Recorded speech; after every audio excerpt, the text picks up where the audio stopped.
मित्रों नमस्कार, मेरा नाम है आशीष नायक और मैं आप सभी का स्वागत करता हूं अपने चैनल जीएस गाथा में। तो यह करंट अफेयर का पार्ट 3 है, भाग 3 है।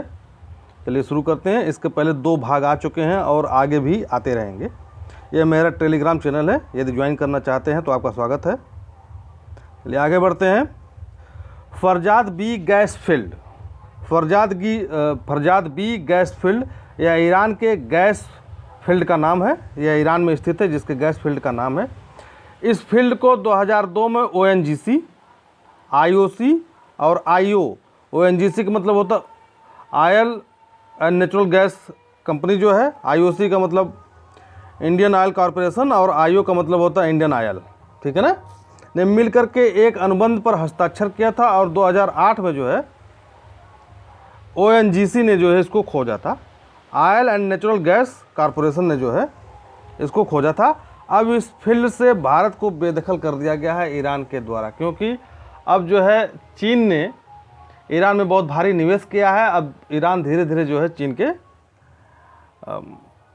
प्रभाव में आता जा रहा है। चलिए आगे बढ़ते हैं। सुएज नहर अवरोध, ताइवान की एवरग्रीन कंपनी का एक जहाज़ था जिसका नाम था एवर गिवन जहाज़, जिसकी शुरुआत चीन से रोटरडम अर्थात नीदरलैंड का एक शहर है, रोटरडम बंदरगाह शहर है, में हुई थी। चीन से यह रोटरडम जा रहा था माल लेकर के।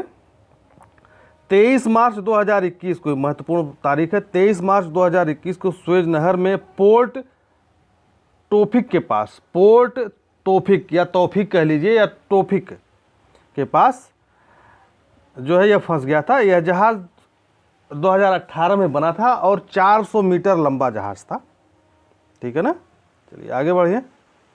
भारत और बांग्लादेश के बीच समझौता। PM मोदी ने बांग्लादेश का दौरा किया और 5 अहम समझौते पर हस्ताक्षर किए। आपसे पूछा जा सकता है परीक्षा में कि PM मोदी ने बांग्लादेश दौरे पर कितने समझौतों पर हस्ताक्षर किए, तो वह है 5। बांग्लादेश के रूपपुर परमाणु प्लांट के निर्माण में भारत जो है सहयोग करेगा। दोनों देशों के बीच हल्दीबाड़ी चिलघाटी रेल रूट पर मिताली एक्सप्रेस चलाया जाएगा। मिताली एक्सप्रेस आप लोग ध्यान दीजिए, मिताली एक्सप्रेस जो है बंगाल और भारत के बीच, बांग्लादेश और भारत के बीच चलाया जाएगा। आगे बढ़ते हैं। PM मोदी ने अर्थात भारत ने 109 एम्बुलेंस और 12 लाख कोरोना वैक्सीन की डोज जो है भेंट स्वरूप, उपहार स्वरूप जो है गिफ्ट किया। किसको? बांग्लादेश को। चीन और ईरान ने 25 वर्षीय रणनीतिक समझौता कर लिया है। जिसके तहत चीन जो है 25 वर्षों तक एक निर्धारित मूल्य पर, एक जो है फिक्स्ड प्राइस पर जो है चीन से गैस और तेल खरीदेगा 25 वर्षों तक, ठीक है। चलिए आगे बढ़ते हैं। बुर्का या नकाब पर प्रतिबंध। स्विट्जरलैंड ने सार्वजनिक जगहों पर बुर्का या नकाब पर प्रतिबंध लगा दिया है। संयुक्त राष्ट्र हथियार प्रतिबंध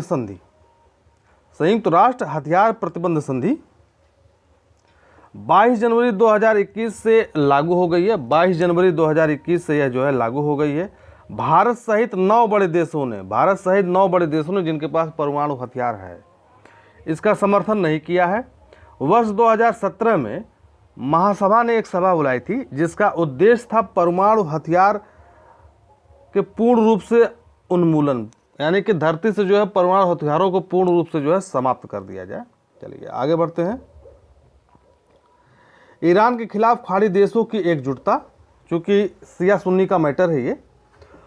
दूसरी बात यह है, इसका मुख्य कारण यह है कि जो ओपेक देश हैं वो तेल का निर्धारण जो है एक सर्वसम्मत से करते हैं। चूँकि ईरान के ऊपर एक लंबे समय तक जो है अमेरिका का प्रतिबंध रहा, जिस कारण वह चाहता है कि हम अपनी गैस की कीमत जो है कम से कम रखें और ज़्यादा से ज़्यादा पैसा जो है बाहर से दूसरे देशों से अपने देश में लाएं, जिससे जल्दी से जल्दी अपने ईरान का अर्थात अपने देश का जो है विकास करें। इस कारण जो है जो खाड़ी के देश हैं, सऊदी अरेबिया जिनका वो लीडर बनना चाह रहा है पूरे मुस्लिम जगत का, और ईरान स्वयं लीडर बनना चाह रहा है, मुस्लिम जगत का, इस दोनों के बीच जो है हमेशा तनाव की स्थिति पैदा रहती है।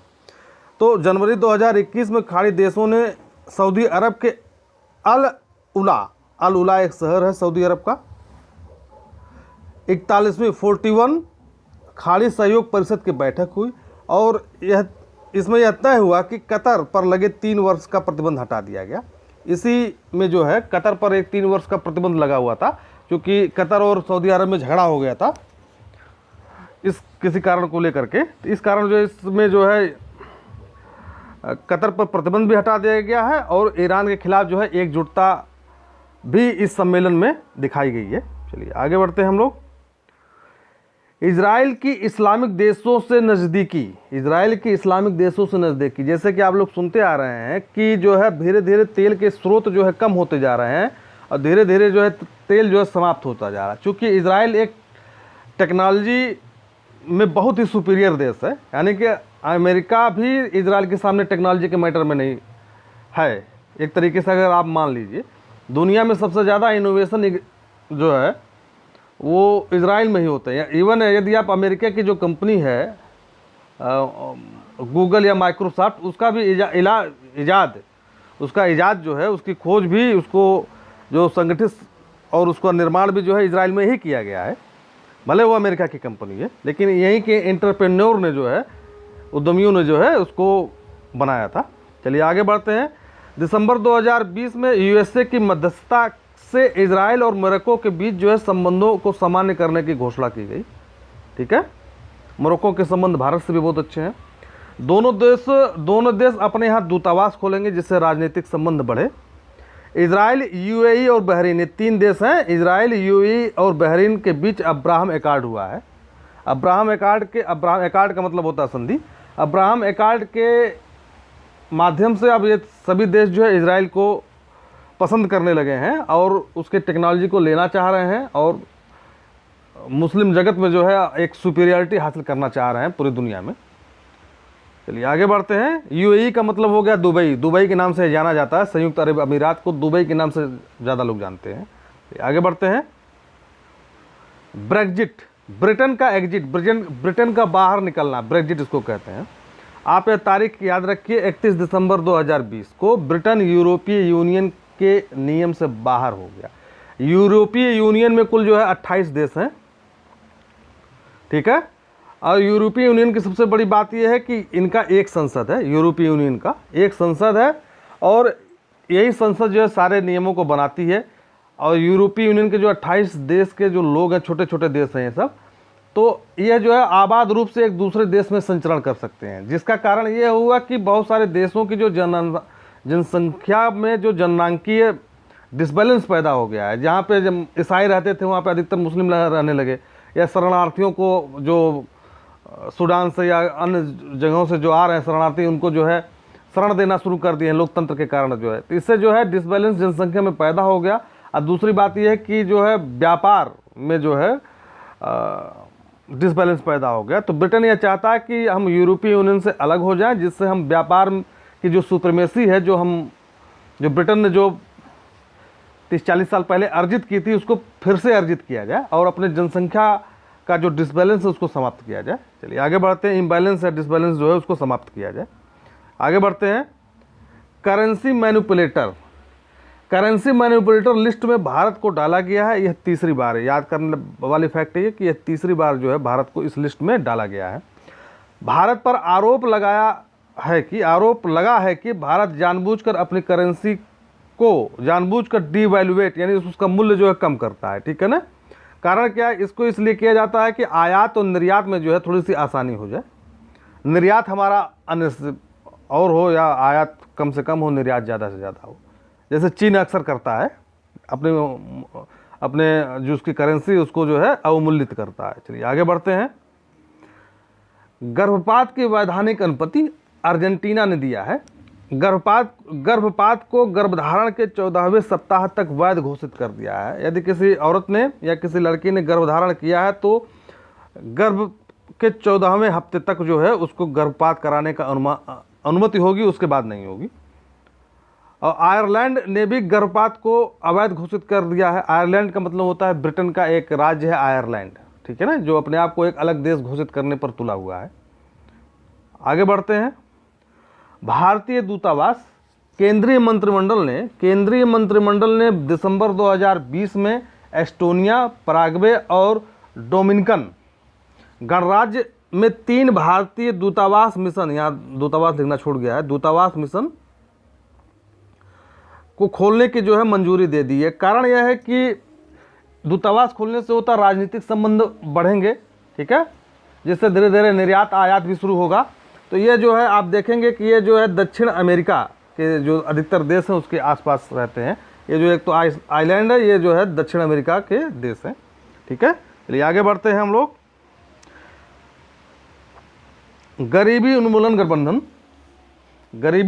गठबंधन जून 2020 में, तारीख याद रखिए, जून 2020 में भारत संयुक्त राष्ट्र के गरीबी उन्मूलन गठबंधन का संस्थापक सदस्य के रूप में शामिल हो गया है, ठीक है ना। आपसे पूछा जा सकता है अभी हाल ही में कौन सा देश जो है गरीबी उन्मूलन गठबंधन में शामिल हुआ है, तो भारत जो है शामिल हुआ है। आपको इस बात को ध्यान देना होगा, ये 2020 में भारत शामिल हुआ है। इस्तांबुल कन्वेंशन का मतलब होता है सम्मेलन। क्या है? महिलाओं और घरेलू हिंसा के विरुद्ध हिंसा के रोकथाम तथा उससे निपटने हेतु यूरोपीय समझौता परिषद है, ये एक सम्मेलन है। ये जुलाई 2020 में पोलैंड द्वारा इस्तांबुल कन्वेंशन से जो है अलग होने की घोषणा कर दी गई है। आपसे पूछा जा सकता है कि अभी हाल ही में कौन सा देश जो है इस्तांबुल कन्वेंशन से अलग होने की घोषणा की है, तो वो है पोलैंड। तो जो महत्वपूर्ण क्वेश्चन मैं आपको उतना ही बताता हूँ, अनर्गल तथ्यों पर मैं जो है फोकस नहीं करता हूँ अपने वीडियो को। जो महत्वपूर्ण है बस उनके बारे में, इसलिए मेरा वीडियो थोड़ा सा लेट में आता है। अंतर्राष्ट्रीय सौर गठबंधन, पीएम मोदी और फ्रांस के राष्ट्रपति द्वारा 30 नवंबर 2015, याद रखिए 30 नवंबर 2015 को पेरिस में आयोजित COP 21, ठीक है ना, एक सम्मेलन होता है COP 21, पृथ्वी सम्मेलन है, के दौरान शुरू की गई नई पहल है ये। हाल ही में डेनमार्क इसमें शामिल हुआ है। इससे पहले जून 2021 में ग्रीस इस संगठन में शामिल हुआ था। ग्रीस एक यूरोप का एक देश है, ग्रीस। अक्टूबर 2020 में ISA, इंडियन सोलर अलायंस का मतलब होता है गठबंधन, तीसरे सम्मेलन में भारत अध्यक्ष रहा और फ्रांस अध्यक्ष, जिसको उपाध्यक्ष कहते हैं, उपाध्यक्ष रहा, ठीक है। आपसे पूछा जा सकता है कि ISA का जो 2020 में सम्मेलन हुआ कौन सा सम्मेलन था, तो यह तीसरा सम्मेलन था, ठीक है। इसका अध्यक्ष कौन था? भारत था। इसका निर्माण ISA का गठन कब हुआ? 2015 में हुआ, यह 2015 लिखा है। भारत विकासशील देशों की सूची से बाहर, अमेरिका ने अपने लिस्ट से भारत को जो है बाहर निकाल दिया है विकासशील देशों की सूची से। अमेरिका का मानना है कि भारत जो है अब एक अमीर देश बन चुका है, एक विकसित देश बन चुका है। इससे पहले ब्रिटेन ने भी जो है भारत को अपने विकासशील देशों की लिस्ट से बाहर निकाल दिया था। क्योंकि जो विकसित देश हैं वो एक अपना लिस्ट रखते हैं, एक उनकी जो है तालिका होती है जिसमें वो विकासशील देशों का नाम या अंकित किए रहते हैं, जिससे उनको जो ऐड है, जो वेलफेयर के प्रोग्राम चलाए जा रहे हैं, मानव कल्याण के प्रोग्राम चलाए जा रहे हैं, उनको वो लोग जो है ऐड देते हैं, कुछ धनराशि देते हैं। अब भारत को अमेरिका से वो धनराशि नहीं मिलेगी विकसित देश होने के कारण। आगे बढ़ते हैं।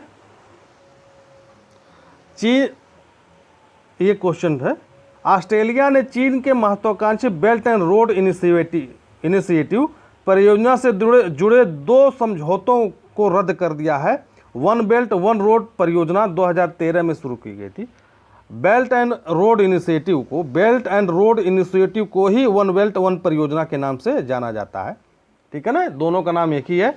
और 2013 में यह शुरू हुआ था, 2013 में शुरू हुआ। जो आप देख रहे हैं Pakistan China economic corridor CPC, ठीक है ना, जिसके दम पे पाकिस्तान बहुत ज़्यादा उछल रहा है कि हम अब जो है भारत की बराबरी करेंगे, तो ये इसी के दम पे उछल रहा है। तो ये वन बेल्ट वन रोड की परियोजना पर ही उछल रहा है, ठीक है ना। तो आपसे पूछा जा सकता है कि अभी हाल ही में किस विकसित देश पूछा जा सकता है ने जो है वन बेल्ट वन रोड परियोजना के 2 समझौतों को रद्द कर दिया, तो उसका नाम है ऑस्ट्रेलिया।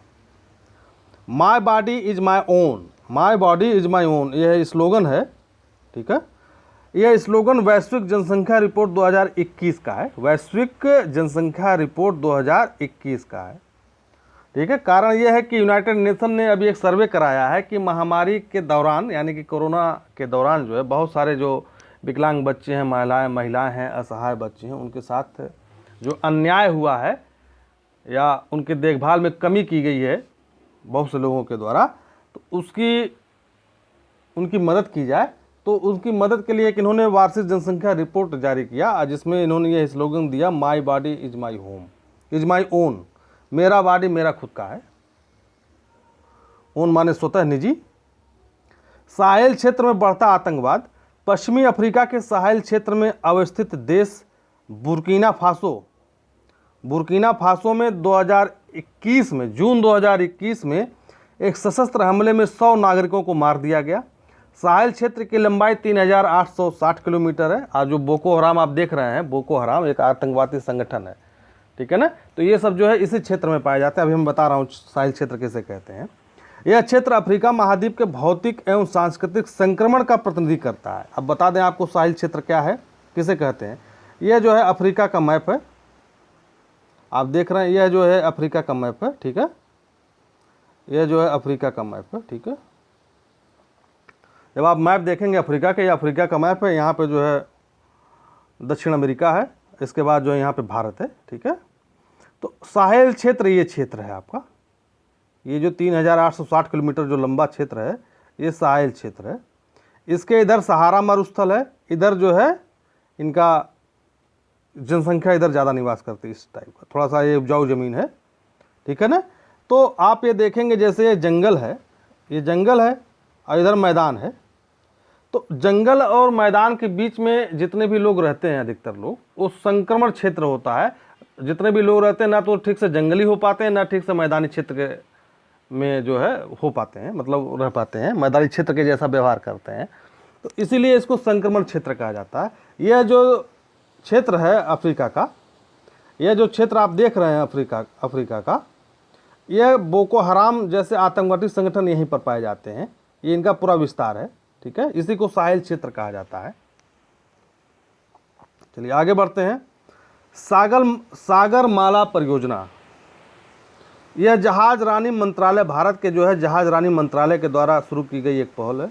यह परियोजना भारत की 7500 किलोमीटर लंबी तटरेखा और हिंद महासागर में इसके रणनीतिक स्थिति का उपयोग करता है। रणनीतिक स्थिति का मतलब क्या है, आप समझिए इस बात को। जैसे ये भारत का नक्शा है, ठीक है ना। तो ये जो है सागरमाला परियोजना जो है यहाँ से शुरू हो रहा है, ऐसे ये यहाँ पे रोड बनेगा, ये पूरा रोड बनेगा यहाँ पर, ठीक है। इससे रणनीतिक का मतलब होता है, इससे हवाई जहाज भी उतारा जा सकता है, फाइटर प्लेन भी उतर सकता है। अब मान के चलिए जैसे कलकत्ता बंदरगाह है, एक यहाँ बम्बई बंदरगाह है, तो कलकत्ता बंदरगाह से जापान, चीन, सिंगापुर, ऑस्ट्रेलिया के लिए जो है, वियतनाम, इंडोनेशिया के लिए जो है माल जाएगा। और ये जो इधर के पश्चिम के जो बंदरगाह, या गुजरात हो गया, बम्बई हो गया, ठीक है। तो इसके लिए जो है यूरोप के लिए, अफ्रीका के लिए, अमेरिका के लिए माल जाएगा, ठीक है ना। या अमेरिका के लिए दोनों, यहाँ से भी जा सकता है और यहाँ से भी जा सकता है, क्योंकि दोनों यहाँ से जो है पूर्वी तट अमेरिका का उतना ही दूरी पर जितना पश्चिमी तट यहाँ से है, ठीक है, दोनों बराबर ही दूरी पर है। तो कारण का मतलब ये है कि मान के चलिए यदि आसाम में दूध हो रहा है, आसाम में दूध का उत्पादन है, तो रोड अच्छी होने से जो है इसका ट्रांसपोर्ट जो है 4 दिन में यहाँ तक आ जाएगा, क्योंकि दूध यहाँ से जाना है, गुजरात से जो है दूध जाएगा यूरोप के लिए, तो 4 दिन में हो जाएगा उसका उत्पादन, मतलब उसको बंदरगाह तक पहुँचाया जा सकता है। यदि रोड ख़राब है, जिस कंटेनर में दूध या मक्खन या पनीर रखा हुआ है या सब्जी रखी हुई है, आप बता दें कि दुबई एक शहर, अमीरात दुबई, इंडिया से वहाँ सब्जी जाता है, ठीक है। यदि आप देखेंगे रोड ख़राब होगा तो यहाँ से जहाँ पे 4 दिन लग रहा, हो सकता है 6 दिन लगे या 8 दिन लगे। 8 दिन तक डीजल पेट्रोल ख़त्म होगा, समय ख़त्म होगा, मजदूरी देनी पड़ेगी हमको 8 दिन का। तो इससे जो है यह जो है रोड बनाया जाएगा, जिससे जो है भारत के किसी भी कोने से सामान आसानी से अच्छी मात्रा में और अच्छी गुणवत्ता में जो है उपलब्ध हो सके। ठीक है, ये आप समझ लीजिए यहाँ पर। चलिए आगे बढ़ते हैं। किसका यह प्रोजेक्ट है? जहाज रानी मंत्रालय का यह प्रोजेक्ट है, ये ध्यान रखिए, जहाज रानी मंत्रालय का यह प्रोजेक्ट है। सूडान इथोपिया बांध विवाद, नील नदी पर बने ग्रैंड रेसिना बांध, इसको आप याद रखिए, ग्रैंड रेसिना बांध को भरने का कार्य शुरू हो गया, जिससे सूडान बांध और इथोपिया के बीच तनाव पैदा हो गया। इथोपिया में 145 मीटर लंबा ग्रैंड रेसिना बांध जल विद्युत परियोजना पूरी होने पर अफ्रीका महाद्वीप की सबसे बड़ी परियोजना यह होगी। ठीक है, नाम याद कर लीजिए, ग्रैंड रेसिना बांध। चूंकि जैसे ये नील नदी है, यहाँ से नहर निकला हुआ है, तो यहाँ पे इथोपिया है। ठीक है, तो यहाँ पे जो है इथोपिया है, सूडान है, मिस्र है, सूडान है। तो ये क्या कर रहे हैं कि जैसे इथोपिया वाले जो है यहाँ पर एक बांध बना दिए हैं। बांध बनाने के ये जो तालाब है, बड़े बड़े तालाब होते हैं, जिससे नदी का पानी जो इन तालाबों में रिजर्व रहे, तो इसका ये विरोध कर रहे हैं कि ये जो बांध बनाया जा रहा है, इससे हमारे यहाँ पानी जो है की मात्रा कम हो जाएगी। जैसे चाइना, जैसे ब्रह्मपुत्र नदी पर चाइना बांध बना रहा है, तो भारत का विरोध रहता है, इससे हमारे क्षेत्र में जो है वो ब्रह्मपुत्र नदी का पानी प्रभावित होगा, कम हो जाएगा। ठीक है, ठीक उसी प्रकार से जैसे पाकिस्तान भी चिल्लाता रहता है जब इंडिया जो है कश्मीर में नदियों पे झेलम पर चिनाब पर बांध बनाता है। ठीक है, तो आप लोग इस बांध का नाम याद रखें, ग्रैंड रेसिना बांध। इथोपिया और सूडान के बीच बांध विवाद है। आगे बढ़ते हैं हम लोग। इजराइल से संबंधित विवाद, इजराइल से आप जो जितने भी विवाद हैं आप समझ लीजिए। जैसे जब कहेगा इजराइल वेस्ट बैंक का विवाद, इजराइल और जॉर्डन के बीच जो है वेस्ट बैंक स्थित है। गाजा पट्टी, इजराइल और मिस्र के बीच स्थित है गाजा पट्टी। ठीक है ना, एक पतला सा पट्टी है। गोलन हाइट्स इजराइल और सीरिया के बीच है, जिसमें 1971-72 में एक युद्ध हुआ था, जिससे गोलन हाइट्स को जो है इजराइल ने सीरिया से छीन लिया था। सीरिया जो है 3-4 देशों को मिला करके जो है इजराइल के ऊपर आक्रमण करने वाला था। उसमें मिस्र भी शामिल था और जॉर्डन भी शामिल था। जब इसको गोलन हाइट्स जो है सीरिया से छीना गया, तो ये तीनों देश जो है 1971 में एक गुट बना करके जो है इजराइल पे हमला किए थे। चलिए आगे बढ़ते हैं हम लोग। 1970-71 की बात है ये। तो ये आप समझ लीजिए, वेस्ट बैंक, गाजा पट्टी, गोलन हाइट्स कहाँ है। अमेरिका में रंगभेद का विरोध हो सकता है, इस बार एक क्वेश्चन आए। मई 2020 में एक पुलिस के हाथों अमेरिका में जो है मिन्नेपोलिस शहर है, एक शहर का नाम है मिन्नेपोलिस, एक अश्वेत नागरिक जिसका नाम है फ्लायड, जिसका नाम था फ्लायड, की हत्या हो गई, जिसके विरोध में अमेरिका में जो है विरोध शुरू हो गया। विरोध के साथ ये नारा था, आई कैन नॉट ब्रीथ, मैं सांस नहीं ले सकता हूँ। ब्लैक लाइव मैटर, ब्लैक के जीवन का प्रश्न है, ब्लैक लाइव मैटर। पुलिसकर्मी जिसने इस अश्वेत का मारा था, इसको जिसको मारा था, इसका नाम है डेरेक सैविक। नाम याद रखें, डेरेक सैविक को 22.5 साल की सज़ा दी गई है। डेरेक सैविक को जो है 22.5 साल की सज़ा दी गई है, जिसने फ्लाइट को मारा था। चलिए आगे बढ़ते हैं। भारत नेपाल सीमा विवाद। जून 2020 में नेपाल ने एक नया मानचित्र जारी किया। भारत के उत्तराखंड राज्य के काला पानी, लिपियाधुरा और लिपू लेक, ठीक है ना, लिपू लेक के अपने क्षेत्र को जो हिस्सा बता दिया। नेपाल ने जो नया नक्शा जारी किया, काला पानी, लिपियाधुरा और लिपू लेक को जो अपने क्षेत्र का जो है हिस्सा बना दिया। अब जैसे आप ये उत्तराखंड का यदि आप मैप देखेंगे, तो ये उत्तराखंड का यदि आप मैप देखेंगे तो इस तरीके से है। ठीक है, ये नेपाल है, तो ये जो हिस्सा है ये वाला, यहाँ पे ये नेपाल है, ये भारत है। तो ये वाला जो हिस्सा है यहाँ पे जो है इन्होंने जो है विवाद पैदा कर दिया, लिपू लेक यही सब है, काला पानी। ठीक है ना, तो यहाँ पे जो है इन्होंने जो है नेपाल ने एक विवाद का जन्म दिया अपने मानचित्र में, इन तीनों स्थानों को अपना बता करके। अर्जेंटीना अजरबैजान संघर्ष, अभी हाल ही में युद्ध हुआ है, अर्जेंटीना अजरबैजान संघर्ष। आपसे पूछा जा सकता है कारण क्या है। ये जो जगह का नाम है काराबाख, नारगोना काराबाख इस जगह का नाम है। ठीक है, नारगोना काराबाख क्षेत्र को लेकर आर्मेनिया और अजरबैजान के बीच जो है विवाद शुरू हो गया। इस विवाद की शुरुआत 1918 में हुई थी। ये दोनों देश रूसी साम्राज्य के जब अंग थे, रूसी साम्राज्य के जब ये हिस्से थे तभी से शुरू हो गया था। विवाद का मुख्य कारण क्या है? यह अज़रबैजान की सीमा के भीतर है। ये जो नागोर्नो काराबाख है, यह अज़रबैजान के सीमा के भीतर है और 1988 में आर्मेनिया के विधायिका ने इसको अपना क्षेत्र घोषित कर दिया। ठीक है ना। तो यहीं से जो है इस क्षेत्र का विवाद शुरू हो गया। जैसे भारत ने कश्मीर में 370 हटा दिया तो पाकिस्तान के पेट में दर्द होने लगा। धारा 370 भाई इंडिया का है तो इंडियन हटाएगा कि पाकिस्तान हटाएगा। तो इसी तरीके से जो है इस विवाद का जन्म हुआ। ये क्वेश्चन जो है मोस्ट इंपॉर्टेंट है। आप लोग हमारी वीडियो को जो है शेयर करिए, लाइक करिएगा, सब्सक्राइब करिएगा और वीडियो को पूरा देखने का प्रयास करिएगा। धन्यवाद।